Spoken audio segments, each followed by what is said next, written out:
places. 10 seconds. Best of luck. Go with the bomb check. 6, 5, Okay, fade to black. 3. They're Branniger and the Hawk. Hey there, I'm Cookie, and like a shark, I have to keep moving or I'll die. Also, I like chum. A single-player game, I see. Yeah, thanks for making us go through all the effort. And our wrong answer of the game is brought to you by... Mysterious Boxes Incorporated. Pacta sunt servanda, pulvis et umbra sumus. If you happen to find our sponsor's wrong answer of the game, you'll be rewarded with big prizes and cash. So let's get to it.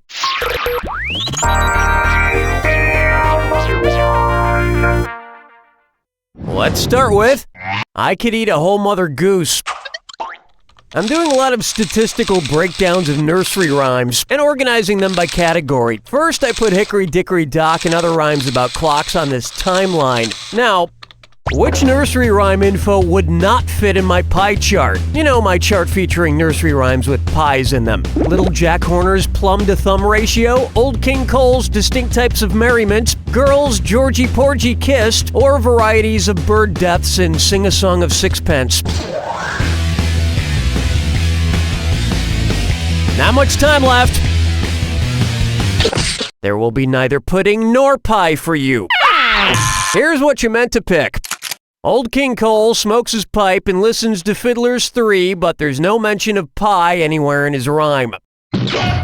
Also, I'm working on this bar graph, which includes all nursery rhymes that feature people drinking in bars. And on its way, Pimp My Carriage. Hey, ever watch MTV's Spring Break coverage? I keep it TiVo'd and watch it every Tuesday. This week I'm watching Spring Break 2010 where they wrap a guy and a girl up in a fantasy burrito. Anyway, if MTV did a show about Amish people called MTV's Room Springa Break, what would you hear in an episode? Yahoo! This is the week we choose a mate! The girls go wild with... Rumspringa is an Amish tradition where teens get to experience the outside world before deciding to choose the Amish lifestyle as an adult. And once they realize the outside world is made up of MTV shows like Pranked, The Hills, and 16 and Pregnant, they gladly return to the Amish lifestyle.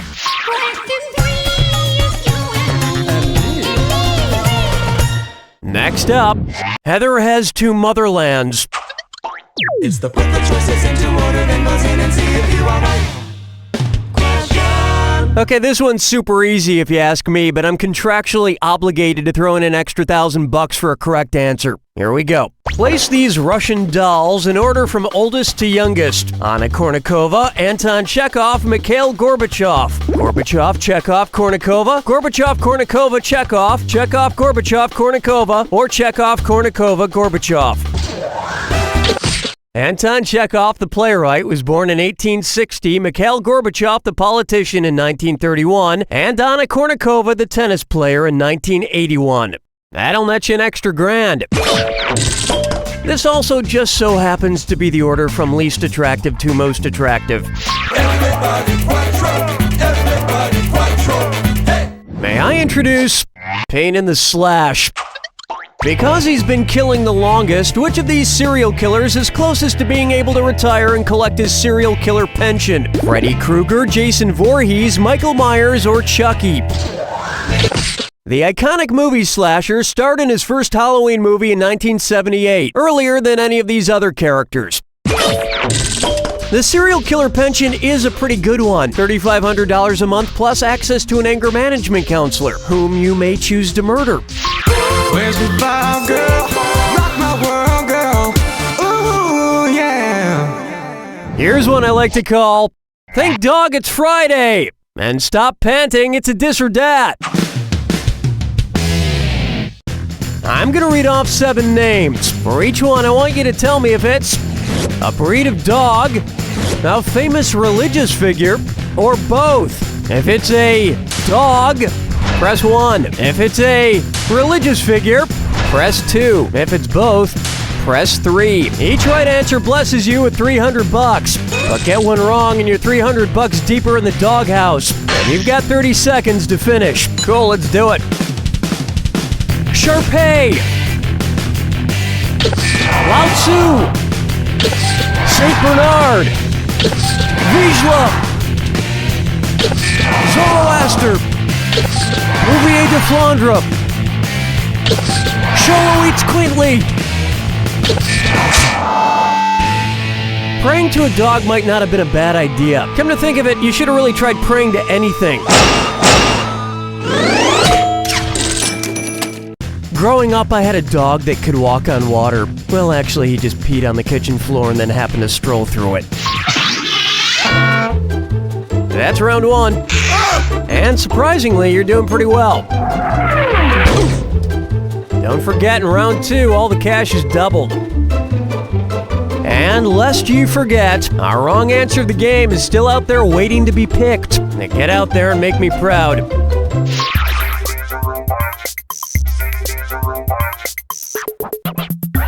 How about, don't joke about that? You know, the more time passes, the more it's acceptable to make jokes about disasters. For instance, it's totally fine to make jokes about the bubonic plague. Bubonic plague. But it's not really funny to make fun of, say, the Iraq War.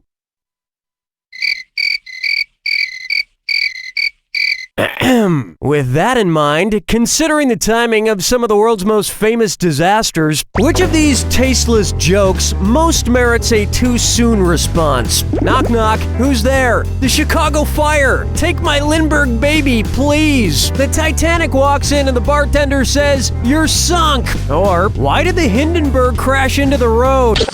The Hindenburg disaster occurred in 1937, more recently than any of the other disasters, thus really prompting the phrase, too soon.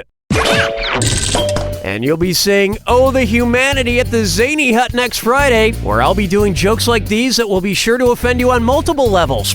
Question 7. Bucker up for, I like big halibuts. If a Subway footlong costs $5 and they come out with a new halibut sub that's as long as the USS Halibut submarine, which is 350 feet, then how much would you expect to pay for one? $1,750, $1,890, $2,001, or $350 multiplied by 5 is $1,750. Hooray for math! And nothing goes better with halibut than some slightly undercooked Parmesan oregano bread. Looking chickens picking out a mate. Guess I'll marry 8. Here's a good one. Partly cloudy with a chance of space battles. Sorry, just a second. I want to listen to this speculative fiction weather report. The weather today calls for continued desert heat across the entire planet with a 0% chance of rainfall. Also, there's a giant sandworm warning until the foreseeable future. What fictional planet was that weather report for? Hoth, Pandora, Arrakis, or Caprica?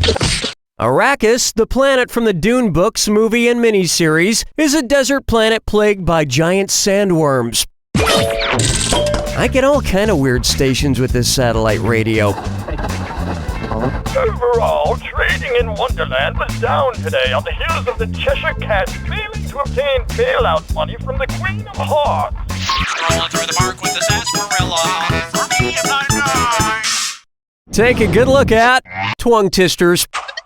And speaking of tongue twisters, which tongue twister would anger a copy editor? Betty Botter bought a little bit of butter? How much wood would a woodchuck chuck? Unique New York is very unique. Or Mommy made me masticate my M&Ms.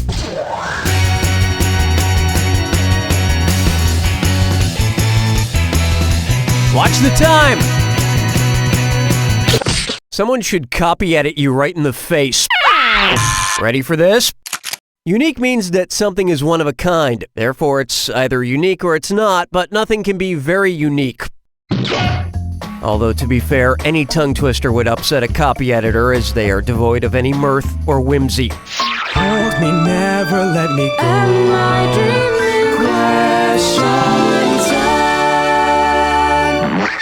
Why not try 4? Your refreshment.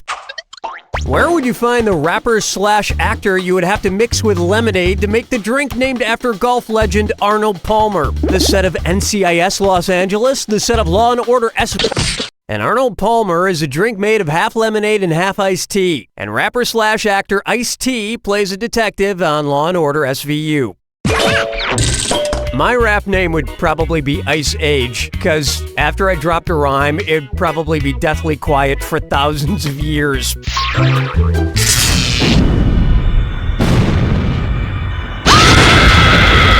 Step right up to the Jack Attack. When you see two clues that match, press the number 1. $4,000 for a right answer, but say goodbye to $4,000 if you're wrong. And one more thing. Remember the clue. It's gotta be a match that fits this clue. What do you teach? I hope you had a well-rounded education. Good luck.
There you have it! You came, you saw, you conquered. Always has to be about you, doesn't it? Look, winning is great and all, but being a good sport is more important. So you might have shown you know a lot already, but I hope you learned something today. You don't know Jack! Nice work, folks. Donnie, what's going on? Just give me the single if you want to proceed with continuation. This week on Racist Doctor. Doctor, we're losing him. We've tried everything. Isn't it obvious? This has lupus. But will this be Racist Doctor's last patient? We're gonna have to fire him. Why? He's a terrible racist. But he's an amazing doctor. Don't miss the season finale of Racist Doctor. Give it to me straight, Doc. Am I gonna live? I promise you I'll do everything in my power to save you so you can keep living your miserable life. Thanks? And nothing can prepare you for the shocking final moments. You suffered a pretty severe blow to the head after that last surgery. I think I may be losing my ability to be racist. Racist Doctor. I joined because I was looking for adventure. I joined because I wanted a challenge. I joined because I'm retired and they were looking for people over 55 who collect replica muskets. Civil War reenactments are all about staging a fake battle that will impress tourists on their summer vacation. Civil War reenactments are great because when you fake your death, you get to take a little nap. If you're thinking about joining, you should expect to eat a lot of stew and wear really itchy wool uniforms. You better like the music of people playing the spoons, because that happens a lot. This ain't your granddad's war. It's your great-great-granddad's war. The old, the eccentric, the Civil War reenactors.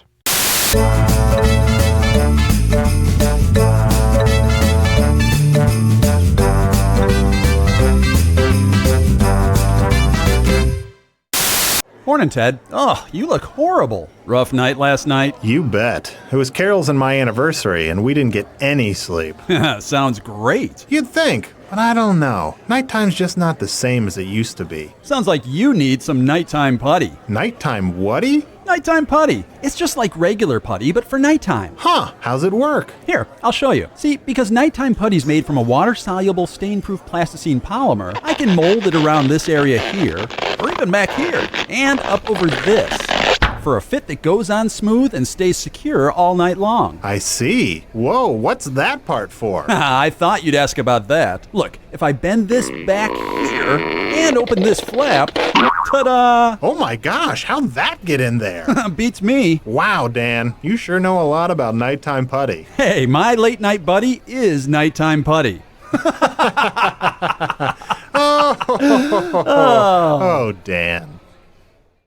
We're not leaving this house, mister, until you brush your teeth. Arg, this is so stupid. Hey parents, news flash. Brushing your teeth is lame. Drinking out of a keg is cool. Hi, I'm Al Grin, owner of Grin Toothpaste Kegs, and it's time to turn your kid's toothbrush and standoff into a toothbrush and keg stand. Hold on to the keg, Mark. Your father and I have got your legs. Brush, brush, brush. Ha ha ha ha ha, that looks like a great time. Go from a dud parent to a stud parent with these cool toothpaste kegs. Isn't it time you threw a party in your kid's mouth? Tap into a healthy smile with Grin Toothpaste Kegs.